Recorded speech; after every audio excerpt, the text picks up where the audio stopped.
Hi, good morning. It's Jim from maverickstar Observatory. First of all, apologies for the nasally tones. I've still got the ends of this COVID-19 and that's obviously why my voice is like it is. The main reason today for doing this video is so that we don't get complacent, and what I mean by that is the chart we're looking at. I asked just give it some time, have a look at the information that's provided here, because it wasn't just me as a scientist, but lots of scientists that have gone to the deep trouble in revealing some of the lies that is taking place right now. Now, you might think this is all about CO2 in this video, and it is to some degree, but it's to keep you enlightened as to why things are changing the way they are with our daily lives. Years ago, we were saying that it wouldn't be long before, there was a knock at our own front doors, and the problems and the effects of all these things that we'd look at on this channel would be part of everybody's lives. They are today, and that is a true account of what is happening, especially when we look at what has happened here in the UK and in most European countries, and of course globally. It is largely down to this chart that we're looking at. That is the reason for that. What am I talking about? I'm talking about these exotic price hikes to our energy and our daily costs of life, with regards to food. Everybody, I'm sure, understands that if you put up the fuel on the logistics, then that will affect everything further down the road. But if we go back before we put up the fuel, if we just up the energy costs, the costs that it costs to produce the electricity, that will in turn have even more increase on our daily expenditure. But that's not rocket science. There is something that has been going along for quite some time and not quite easily being explained to everybody. What we're going to try and do in this video is just do that. What was, you might be wondering, the genuine and real cause for the prices of energy increasing? Now, you might be thinking, well, that's because of the budget which started a couple of days ago here in the UK, and similar budgets that people in governments around the world have recently increased. And it's not just that, because OPEC, which regulates European energy costs, was trying to raise the cost of electricity months and months ago. So this was put off to the spring announcement by the Chancellor here in the UK, at least here in the UK, for very good reasons. I'm going to explain what has caused our energy costs to increase to the rate as which they have done at this point, and try and give you an explanation for it, because your governments haven't. The reason why we're looking at CO2 on this chart is because it's everything to do with that. This is a climate tax, and the reason why we are here right now with a doubled energy cost bill, and it will go up again in October, I kid you not, it will go up, because the cost of the war in the Ukraine hasn't been added to this. And we are one of the lucky countries in Europe where we don't import so much energy from Russia as what, say, countries like Germany do. But what has caused our energy to increase, you are not going to believe it, is solely down to EVs, electric vehicles. I'll explain. People that own electric vehicles make up about 5% of the cars on the road in the UK, and this probably is the reflection globally as well. There's probably 5% of electric vehicles on the road, and we know by 2030 that they want to increase the electric vehicles on the road and do away with all combustion engines. The problem is that there seems to be a massive development in the technology to deliver the electric cars, but what was lacking was increasing power stations to cope with the extra demand. I want to just give you an idea of what we're talking about here. An average electric car has a capacity to store 100 kilowatts on it. And I want to put that into context because the average home in one evening will use, just the evening, for around 5 kilowatts. It's probably the most part of the day where the electricity is used. So on average, it's 5 kilowatts per evening. In a 24-hour given period, it's only around about 12 kilowatts. So you just put that into context. That is, to charge one electric vehicle that has a capacity to hold 100 kilowatts, that is the same consumption of people that own 8 family homes. Now, if you're an owner of one of these electric cars, you're going to be one of only 5% of the population, because these are very expensive cars, and generally, well-off middle-class people can afford them. And if you own one of these electric cars, you're going to be smart in the way in which you charge that car. And I'm going to get to the point here, guys, but you need to understand the story behind this. If you own an electric car, you're not going to charge it up in the daytime. You're going to wait for off-peak discounts.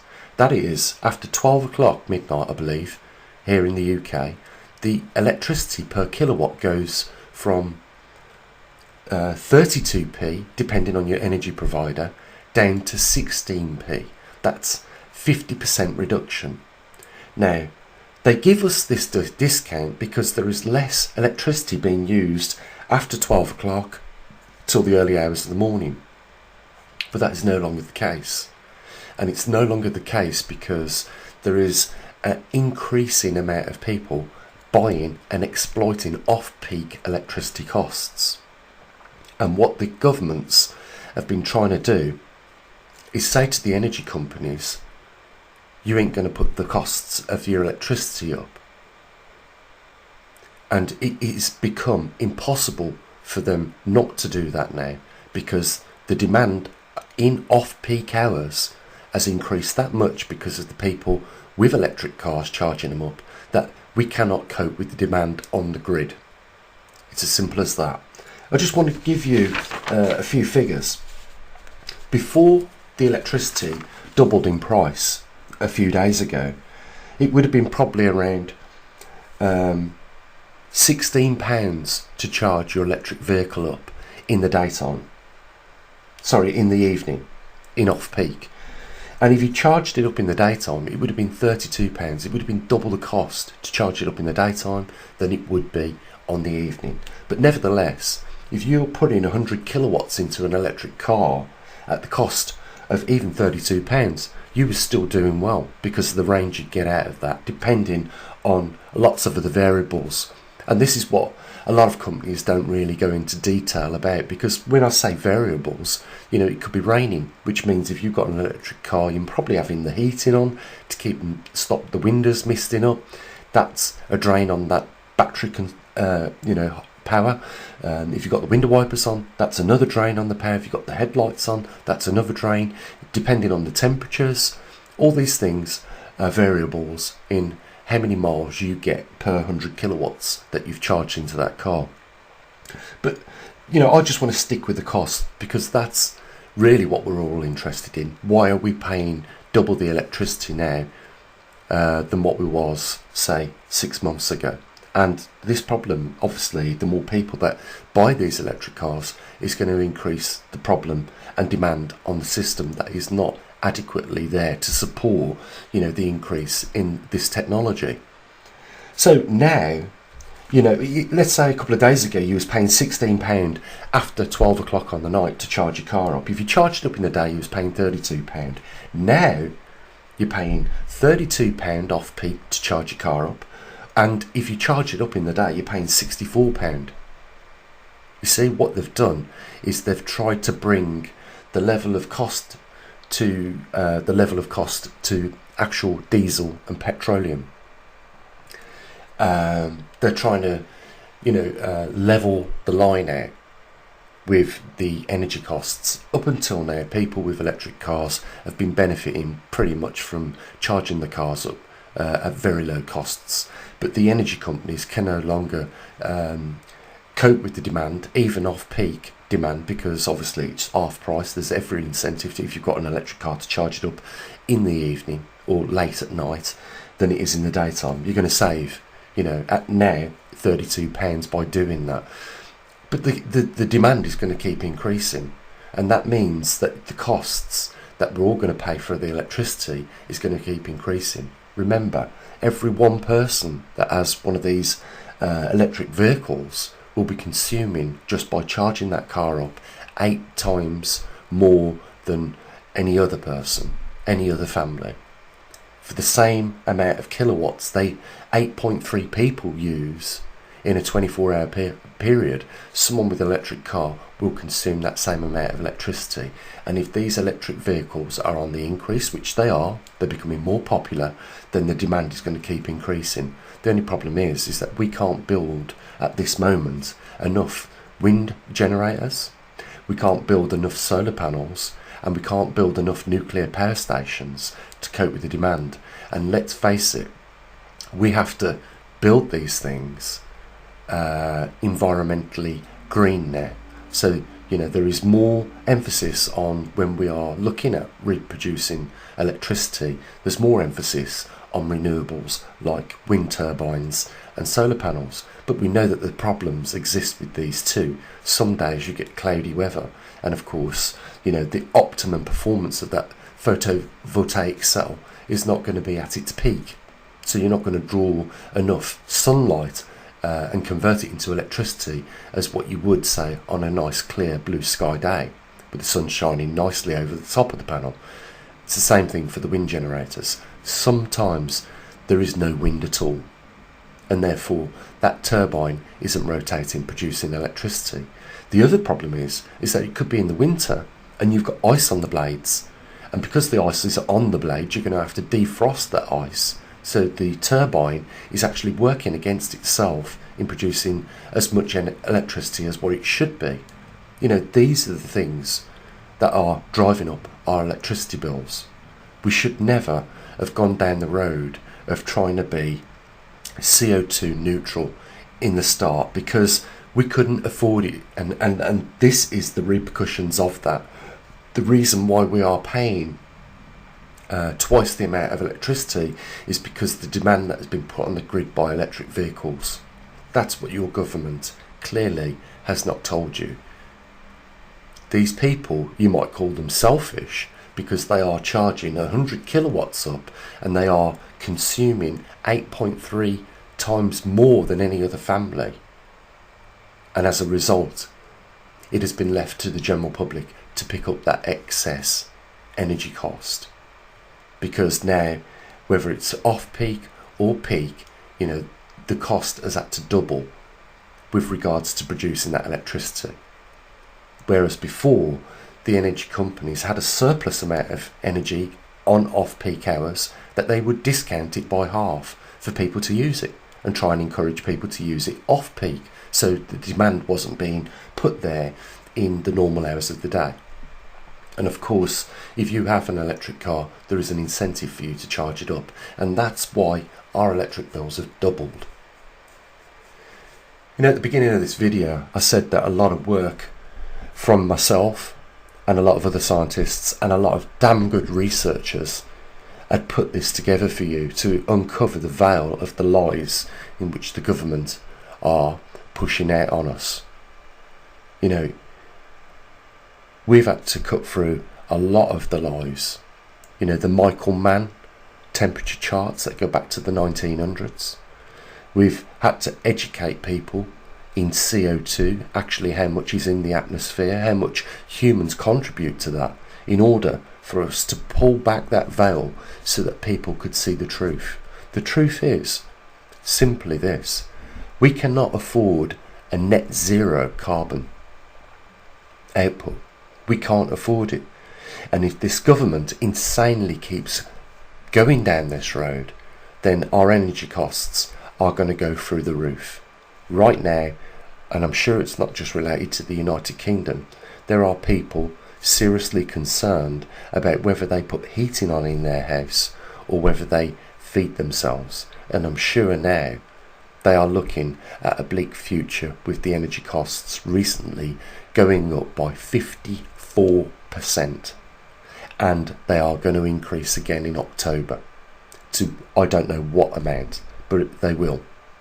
We've been told this by the government already, and if you're in different countries, you will be told the same. We are going to be facing, and this is why I've done this video, power cuts. And we're going to be priced out of the market of being able to afford electricity. And my advice to you is start seriously considering alternative ways of powering your home independently. And likewise with subsidising a bit of growing of food. Now, I will be honest with you guys, I've never been a pusher of telling people to waste their time in a garden to grow food. I've had to re-look at this because of the situation that some people now find themselves in as a result of poverty. But this is something that is going to keep getting worse and worse from this point out, and I'll explain why. Setting aside the cost of energy rising because of the push to be net zero and by 2030 put more electric vehicles on the road, just set all that aside. We're in a climate crisis right now because of the grand solar minimum, because of the magnetic pole reversal, and because of the returning glacial period. We're in a climate crisis, and these things aren't going to get better. Just like the energy costs aren't going to stop going up, they are. And for that reason, we need to become more reliant on ourselves. And we should never have been so reliant of what we have been to this point in time in the governments, because they, like I've mentioned in other videos, are absolutely not our friends. They're not your friend, they're not my friend, they're not friends of any of our friends. They're friends of corporations and people that give them backhanders, lobbyists on behalf of big corporations. They use the mainstream media to control the narrative. People need to start waking up to all these things, because it is in our living rooms now, guys. These problems have come home and they're in our living rooms. They're no longer outside our front doors. These problems are in our living rooms. And one of the biggest problems, which they are still pushing, is carbon net zero. And it is based on a fabrication of lies. CO2 does not cause global warming. Man-made CO2 does not cause global warming. Full stop. Man can never have an influence greater than nature on this planet with the carbon cycle. And what they have done, like magicians, like people that hypnotise other people, hypnotists, they have managed to do that with their mainstream media over the last 10, 20 years. With the Al Gores promising that children in the future by 2014 wouldn't know what snow was, and that all the ice caps would have melted. Well, we've surpassed 2014. The ice caps are increasing. There's over 3 million square kilometres more now over the Arctic Circle than what there was since 2012. This CO2 nonsense has got to stop. Otherwise, it is going to put a lot of people on the street. Can you believe it? A few weeks ago in this country, people were really deeply concerned about whether they should buy food or electricity. I wonder what their thoughts are now that the electricity has doubled in price and is going to increase further by October.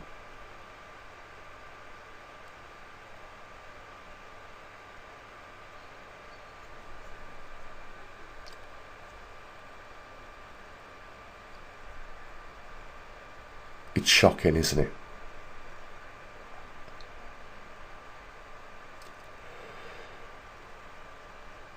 I'm interested in your thoughts and views on what's been discussed in this video. And you can leave those down in the comment section. If you want to help support what we do, if you recognise what we're trying to do here at this observatory by informing people of the information which is not clearly put out there in the mainstream for us to grasp and understand the complicated problems that we face, then there's a link down there. You might want to help support. The only other thing to say is, guys, is that you've got to become more independent. You've got to stop feeding off the feeding spoon of these governments. It's the only way. Link down there if you want to help support. As always, guys, you enjoy your afternoon. Take care of your loved ones. Bye for now.